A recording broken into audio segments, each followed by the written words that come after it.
Who is Tom Bombadil? This is a question that's bedazzled and confused people ever since the first appearance of The Lord of the Rings, back in the mid-1950s. The answer is still unclear to many people. And one of the problems is that people are coming at it from the wrong direction. We've got a lot of Tolkien experts who are very familiar with his complete body of work, his legendarium, the Maya, the Valar, the Lindale, the Silmarillion, Lord of the Rings, all his writings, the History of Middle-earth by Christopher Tolkien. So they're incredibly knowledgeable in regards to the complete universe. And in being that, they can see many connections. They can see where one group starts, where one individual starts, what the connection is. They can see the Easter eggs all over the place as to where Tolkien has put something in that relates to something else. So they're coming at it from that complex, almost encyclopedic view of Tolkien's legendarium. And out of that, they're getting very confused. They're not actually coming up with the right answers that I believe as to not only who Tom Bombadil is, but what he is.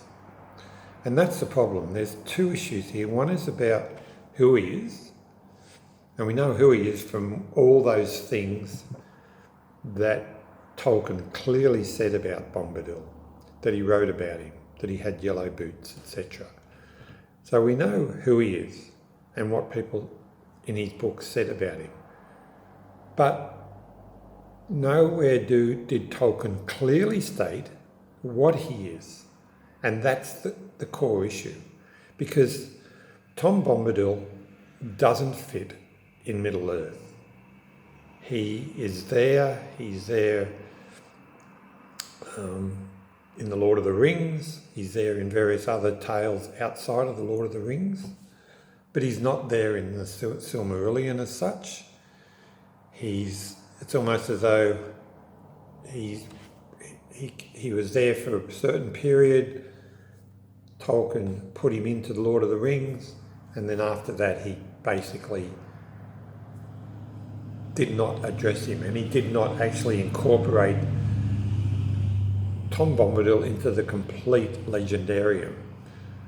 So in coming at Tom Bombadil from that whole encyclopedic knowledge of the legendarium of Tom and Tolkien's writing is not working. It doesn't work. And the reason it doesn't work is because Tom Bombadil is an enigma, and he was meaningfully made so. Perhaps not at the outset, but eventually he was made that way by Tolkien. So he really came from left field. But as Tolkien also said, he was an important character. He needed to be in there. He wanted to leave him in there. He wasn't going to disregard him as so many people have done, as Peter Jackson did in the films, as the various films and radio plays of Lord of the Rings and other parts of Tolkien's work seem to delete or remove Tom Bombadil. But that's not what Tolkien wanted. Tolkien put him in there for a meaning. So I think I've come up with what I believe is the real answer to the Tom Bombadil mystery.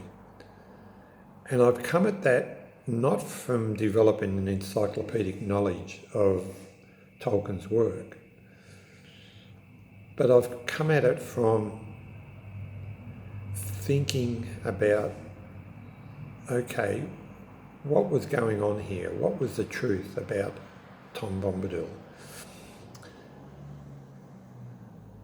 And the answer I came up with came from two areas. It came from basically reading The Hobbit and The Lord of the Rings. It came from watching the movies and understanding the whole story a little bit better. It came from going online and looking at the various YouTube and other internet discussions and information, and becoming aware of all the problems and all the various ideas that were being put forward as to who or what Tom Bombadil was. So over a 4 or 5 year period, I did analyse that. But I also came at it from someone who'd been raised as a Catholic. And as soon as I read one of his letters, Tolkien's letters, saying how The Lord of the Rings was basically Catholic, but that he hated allegory, therefore he meaningfully hid those obvious elements of Catholicism so that the work would be seen as merely a good story, a great story in actual fact. And he was very successful in that. But Tolkien also said, hang on, I've included or removed, or I've either put in or pulled out elements of Catholicism, but they're there, they're at the core, they're at the base. If you go and read The Lord of the Rings, you're going to come out of it with a view of